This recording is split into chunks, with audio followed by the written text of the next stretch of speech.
ఇంకెన్నాళ్ళు రెంటింట్లో ఉంటాం? సొంత ఇంటి కలను నెరవేర్చుకుందాం. Suman TV biggest property expo October 18th, 19th HSCC Novotel Hyderabad. ఇప్పుడే ఫ్రీ ఎంట్రీ కోసం కాల్ చేయండి.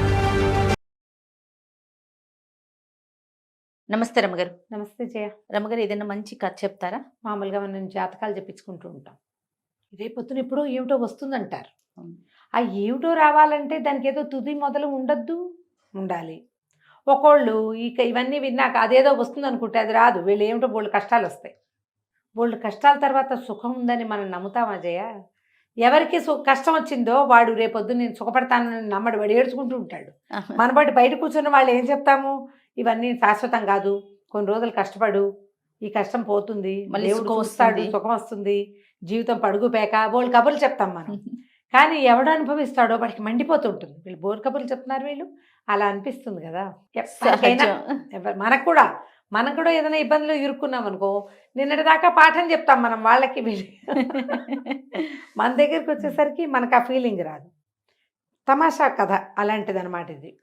పూర్వమట విశ్వపురపు సంస్థానంలో అద్భుతమైన రాజుగారు, సైన్యాధిపతి బ్రహ్మాండంగా నడిచారు. ఈ సంస్థానానికి ఒక జ్యోతిష్యుడు ఒక ఆయన వచ్చేట. ఆయన ప్రతి వాళ్ళకి చేయి చుట్టం పూసకూర్చున్నట్టు చెప్పేటవే, ఎంత బాగానో చెప్పేట. అయితే ఈ విశ్వపురం తాలూకు సైన్యాధిపతి గారికి ఒక కుమారుడు ఉన్నాడు. వాడు ఒక 19-20 ఏళ్ళ వాడు, 18 ఏళ్ళ వాడు అంతే. పెళ్ళిడు వచ్చిన పిల్లాడు అనుకో, ఆ కాలంలో అంతే కదా. అయితే వాడికి ఈయనేమో సైన్యాధిపతి, అరివీర భయంకరుడు, ఈయన చండ ప్రచండు, బోల్డున్నాయి బిరుదులు. కుర్రాడు మాత్రం కవిత్వాలు రాసుకుంటూ ఉంటాడు. వాడు పోయెట్, రచయిత అంటే ఏదో కథలు రాస్తాడు కాదు, వీడు రచయిత అలా అనడానికి వీళ్ళు కథా కాకరకాయ కాదు, కవిత్వం. ఏదో గాలిపాట ఎక్కడో లోకాల్లో ఊహల్లో తేలిపోతూ ఉంటాడు. ఆయన ఏం చేశాడు? సాహిత్యవేత్త, సాహిత్యం అనమాట వాడికి, ఏదో సరదా. భావకవి వాడు. భావకవిని ఈడ్చుకొచ్చాడు మన సైన్యాధిపతి గారు. ఈ జ్యోతిష్యుడి దగ్గర తెచ్చి, బాబు వీడు నా పేరు నిలబెట్టేలాగా అయితే లేడండి, కనీసం వాడి పొట్ట వాడు పోసుకుని ఏదో బతుకుతాడంటారా? నా ఉద్యోగం అన్ననాడు నేను లాగుతా, నా తర్వాత వీడేం కత్తి కటారు వ్యవహారం పట్టుకునే రకం కాదు, ఎప్పుడు పెన్ను పుస్తకాలు కాగితాలే, ఏమిటో పాడుకుంటూ ఉంటాడు, ఏదో ఇలా పిచ్చిగుడ్డలు వేసుకుని తిరుగుతాడు అని చూపించాడు. ఆయన కుర్రాన్ని పైకి కిందకి చూసి వాడి చేయి లాక్కుని చూసి, వీడికేమండి చిన్న వయసులోనే రాజు అవుతాడు మీ వాడు, రాజు అని రాసి కనిపిస్తోంది అన్నాడు. రాజా? ఏం పెట్టి ఏమిటి ఏముంది వీడికి? ఆయనకు అర్థం కాదు. కాకపోతే సడన్గా ఏమైంది, రాజుగారి మొహం మారిపోయింది. వాడు ఈ రాజ్యంలో ఉన్నవాడు చిన్న వయసులోనే రాజు అవుతాడంటే ఎక్కడికో వెళ్తాడని ఎలా అనుకుంటాం? ఇక్కడే అంటే వీడు నా రాజ్యానికి ఎసరు పెడతాడా? రాజుగోళ్ళు మండిపోయింది. ఆయనకి ఈ జ్యోతిషుల అలా అనిపించలే, ఎందుకంటే ఆయన ఇప్పటిదాకా అందరికీ బాగా చెప్పాడు. రాజుగారు చిన్నప్పుడు ఎప్పుడు పడ్డాడో కూడా చెప్పాడు ఆయన. సో ఆయన చెప్పేది 100% నిజం. వీడు రాజు కాబోతాడు. వీడు మొహం చూస్తే ఏదో విచిత్రపు బట్టలు, దుబ్బు జుట్టు, ఎక్కడికో చూస్తాడు, నవ్వుతాడు, ఏమిటో రాసుకుంటూ ఉంటాడు. వీడా నా రాజ్యానికి రాజు? ఇప్పుడు నేను ఇంత శుభ్రంగా ఉన్నవాడిని, నేను బాగానే ఉండి సడన్గా వీడు రాజు అవ్వాలంటే నాకేదో రావాలి అంతే, లేదా వీడు నన్ను ఏదైనా చేస్తాడా?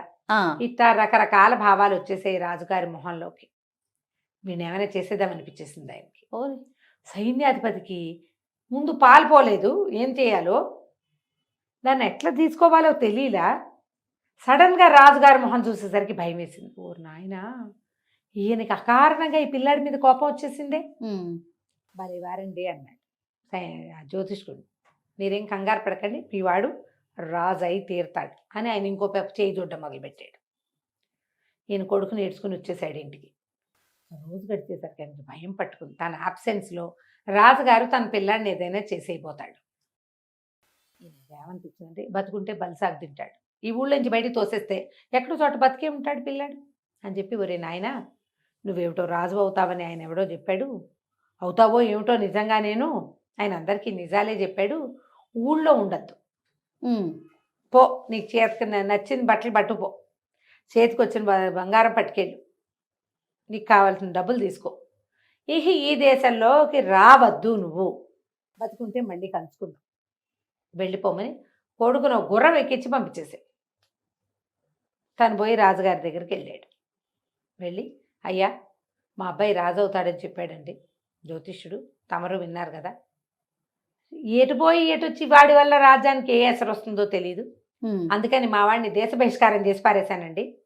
ఓవేళ వాడు ఊళ్ళోకి గనక వస్తే మృత్యుదండన విధించమని కాగితం రాసి పెట్టా ఆఫీసులో. వాడు ఊళ్ళోకి వచ్చాడంటే వాడు మెడ ఉత్తరిచ్చేద్దాం. ముందైతే పంపించేసా బయటికి. నా వల్ల కానీ నా కొడుకు వల్ల కానీ మీకు ఏదైనా జరిగితే నేను భరించలేను, వాడు నా కొడుకైనా కానీ. అందుకని నేను పుత్రవాంఛని చంపుకుని పిల్లని పంపేశానండి అన్నాడు. రాజుగారు సంతోషించాడు, బాగానే ఉంది, మంచిదేగా. సైన్యాధిపతి ఎంత గొప్పవాడు. ఈ పంపించబడిన కుర్రాడి పేరు ప్రేమదత్తు. వాడు పోయాడు బయటికి.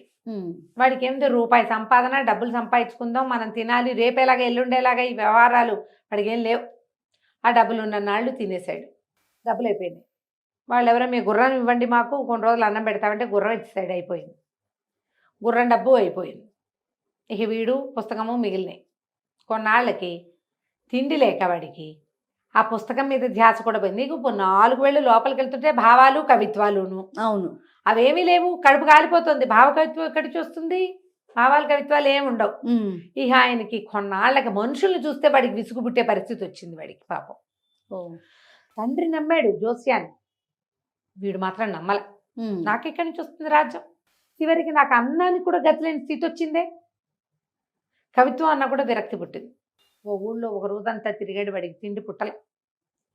ఎటాగో పడి నడుస్తూ అడవిలోకి వెళ్ళిపోయాడు. ఏదో కాయా కసరు దొరుకుతుంటే ఏమీ దొరకలా. ఆ అడవిలో ఒక పూరి గుడిసింది. వీడు పోయి ఆ గుడిసె వాకిట్లో పడ్డాడు. పడేసరికల్లా ఆ గుడిసెలో ఒక ముసలమ్మ, ఓ పిల్ల ఉన్నారు. వాళ్ళు వీడిని చూశారు. అయ్యో ఎవడో పడిపోయాడు ఏమిటో చూద్దామని దబదబా వేయవటలకు వచ్చారు. ఇప్పుడు ఏదో బక్క చిక్కిపోయి ఎండు నక్కలాగా ఉన్నాడు వాడు. తిండి తిప్పలేవు చాలా రోజులుగా. పాపం ఏదో నలకంత తింటే ఇట్లా సరిపోతుంది. 20 ఏళ్ల పిల్లాడికి బాగా కావద్దు పుష్టిగా ఏమీ లేదు. సరే వాళ్ళు ఏం చేశారు, కాస్త నీళ్ళేవో తెచ్చి మొహాన్ పోసి లేవదీసి ఇంట్లోకి తీసుకుపోయి కాస్త శైత్యోపచారాలు లాంటివి ఏమిటో 1-2 చేసి కాస్త వేడిగా ఏదో తాగడానికి ఇచ్చి అన్నం పెట్టారు. ముందు తెలిసింది, ఎక్కడ అన్నాడు, ఎక్కడో ఉన్నావులే నాయన పర్వాలేదు అని ఉంచుకున్నారు. 4 రోజులు 5 రోజులు 6 రోజులు గడిచేసరికి 2 పూట్ల అన్నం వంటబట్టి కాస్త అటు ఇటు తిరుగుతూ బాగానే ఉన్నాడు. ఈ అమ్మాయి అన్నది, ఏ ఊరు మీరు ఏమిటి అంటే, అదేదో ఊరు, నాకెవరు లేరు, మా తండ్రి నన్ను చూసేసాడు బయటికి, నేను ఊర్లు పట్టుకుని తిరుగుతున్నాను, నా దగ్గర ఏమీ లేదు, పరమ దరిద్రుడిని నేను. ఇదివరకు కవిత్వం రాసేవాడిని, ఇప్పుడు కూడా నా వల్ల ఏం కాదంటే, ఇప్పుడు నువ్వు కవిత్వం రాయటానికి ఇక్కడ ఏముంది, నన్ను ఇంత అనాకారిని నన్ను చూస్తే నీకేం కవిత్వం వస్తుంది అంది అమ్మాయి. కుర్రాడు అన్నాడు, అయ్యో ప్రేమదత్తుడు, నీ కవిత్వానికి అందం ఎందుకు, నువ్వు ఎంత మంచిదానివి, కాదేది కవితకు అనర్హం, అది వేరే కదా. నీ అంత సౌందర్యం చాలా పెద్దది, నీది చాలా గొప్పది. ఎందుకంటే వారం నుంచి ఈ తిండి లేక చచ్చేందుకు సిద్ధంగా ఉన్నవాడిని నన్ను నువ్వు కాబట్టి కదా లోపల తీసుకొచ్చి అన్నం పెట్టావు. అక్కడ బోళ్ళు అందగత్తెలు ఉన్నాయి, అవేవి అన్నం పెట్టలేదుగా నాకు, నువ్వుకే కదా నాకు అన్నం పెట్టింది, నీలాంటి అంత సౌందర్యం ఎవరికి ఉండదు అని ఆవిడ తాలూకు అంత సౌందర్యం మీద బోళ్ళు పాటలు రాశాడు. ఓకే, 4 వేళ్ళు నోట్లోకి వెళ్తున్నాయి హాయిగా. పిల్ల సిగ్గుపడింది. నేను అనాకారిది అన్నది, ఏం కాదు, నువ్వు అనాకారివి కాదు, నువ్వు సామాన్యంగా ఉన్నావు, అనాకారివి ఏం కాదు, నిన్ను చూస్తే ఎందుకు రాదు, నీ నవ్వు, నీ మాట, నీ ప్రీతి, నువ్వు ఎంత గొప్పదానివి, అన్ని పాటలు అయినాయి. ఓకే, ఈ ముసలావిడ ఏం చేసింది, కుర్రాన్ని యువతలు తీసుకెళ్ళింది. బాబు, మా పిల్ల సామాన్యమైన అందగత్తే, పిల్ల బాగుండదు, దీనికి ఇక్కడ పెళ్లి సంబంధాలు కుదరలేదు నాయన, పెళ్లి వయసు దాటిపోయింది, ఊళ్ళో ఉండి చుట్టాల మాటలు పడలేక ఇదిగో ఇక్కడికి వచ్చి ఇట్టా బతుకుతున్నాము, ఇన్నాళ్లకు నువ్వు వచ్చావు, నువ్వు రాసిన కవిత్వం వినేసరికి నువ్వు ఏమైనా పిల్ల మీద ప్రీతి ఉందేమో అని అనిపించింది ఆయన. ఎందుకు లేదండి, నాకు చాలా ప్రీతి ఉంది, నేను పరమదరిద్రుణ్ణి, నాకెవరిస్తారు పిల్లని, మీ అమ్మాయికి ఏముంది, చక్కని చుక్క మంచిది, దాన్ని ఎవరైనా ఎగరేసిపోతారు, నాలాంటి వాడికి ఎవరు పిల్లనివ్వరండి అన్నాడు. ఎందుకు ఇవ్వరు నాయన, మేము ఇస్తాం మా పిల్లని అన్నది ముస్లాం. ఇటు తెల్లబోయాడు, అదేమిటి అంత మంచి అమ్మాయిని నా బోటి వాడికి ఇస్తారా, దేశదిమ్మరికి అని. ఏదో లేనాయన, ఎవరో ఒకళ్ళు మగపిల్లవాడు కావాలి, మా పిల్లకి తోడు కావాలి అంటే, నేను పరమ దరిద్రుడండి, నా దగ్గర ఏమీ లేదు అన్నాడు. ఏమీ లేకపోయినా మాకు పర్వాలేదు అన్నారు వాళ్ళు. వీడు అమ్మాయిని అడిగాడు. అమ్మాయిని అడిగితే అమ్మాయింది, ఇంత అనాకారి దాన్ని నన్ను చేసుకుంటానంటున్నావు నువ్వు, అంటే మరి నేను దరిద్రుడిగా నన్ను చేసుకుంటానన్నావుగా నువ్వు అన్నాడు. అనేసరికల్లా ఆ అమ్మాయింది, నీ దరిద్రంతో నాకేం పర్వాలేదు, మాకేదో 4 వేళ్ళు నోట్లోకి పోయే అవకాశాలు ఉన్నాయి, ఎక్కడి నుంచో తిండి వస్తుంది, వాళ్ళకి వస్తువులు వస్తాయి, వండుకుంటున్నారు ముసలమ్మ కుర్ర పిల్ల కలిసి, పర్వాలేదన్నారు. ప్రేమదత్త ఒప్పుకున్నాడు. అయితే ముసలిదండి, నాయన 4 రోజులు పోయాక 4 రూపాయలు వచ్చాక మరి నీకు మళ్ళీ ఎవరైనా అందగతే తగిలితే నీ కవిత్వావేశము అవి ప్రేమావేశము పెళ్ళుబుకి నువ్వు అటు వెళ్ళిపోతావేమంటే, వెళ్ళిపోనండి, వెళ్ళిపోను, నేను ఎంత గొప్పవాడినైనా ఈ అమ్మాయిని వదిలిపెట్టాను, నేను ఆమె వల్లే నేను బతుకున్నాను అన్నాడు. అనేసరికి అమ్మాయి సిగ్గుపడింది. సరే మనం పెళ్లి చేసుకుందామా అయితే, సరే రేపొద్దునే మన పెళ్ళి అన్నారు. బాగానే ఉంది. తెల్లవారేసరికి తాషా మార్బాలు మోగినాయి చుట్టూతా నుంచి. ఓ పెద్ద ఏనుగంబారి వచ్చింది, ఓ 25-30 పల్లకీలు వచ్చినాయి, ఓ 100-150 రథాలు, ఓ 25-30 గుర్రాలు వచ్చినాయి. మొత్తానికి ఓ 150 మంది వచ్చారు. రాగానే వీడు చూస్తూనే ఉన్నాడు ప్రేమదత్తుడు ఏం జరుగుతుందో. పెద్ద పందిరేశారు, రకరకాల జనాలు, రకరకాల సంబారాలు దించారు. ఓ 4 పోయి ఆ లోపల ఉన్న ఆ పిల్ల బాగుండలేదు, సామాన్యంగా ఉందిగా, ఆ పిల్లనికి నెత్తికి నూనె పెట్టి తలంటి పోసేశారు. ప్రేమదత్తుడికి స్నానం చేయించేశారు. పట్టకు పెళ్ళి అన్నారు. వచ్చాక పీటల మీద కూర్చున్నాక, బాబు మీ గోత్రనామాలు చెప్పండి అని రాసుకున్నారు. తర్వాత గోత్రనామాలు చెప్తే ఏముంది, ఈ పెళ్లి కూతురులో కూర్చునున్న పిల్ల ఆ దేశపు రాజుగారి కూతురు. ఆ వచ్చింది ఏనుగంబారి మీద వచ్చిన రాజుగారే పిల్ల పెళ్ళికి వచ్చాడు. ఓహో, అంటే మొత్తం భూమి ఆకాశాలు ఏకం చేసి పెద్ద గోలు చేసి పెళ్లి చేశారు. అప్పుడు అసలు సంగతి తెలుసుకున్నాడు ప్రేమదత్తు. ఈ అమ్మాయి రాజుగారి అమ్మాయి, ఆ పిల్ల పుటకే సామాన్యమైన అందగత్తె, అదేం పెద్ద బాగుండదు, సామాన్యంగా ఉంటుంది. పెళ్లి సంబంధాలు రాలా. ఒకవేళ వచ్చిన వాళ్ళైనా రాజుగారికి ఒకే కూతురు, రాజ్యం కోసం వస్తున్నారు.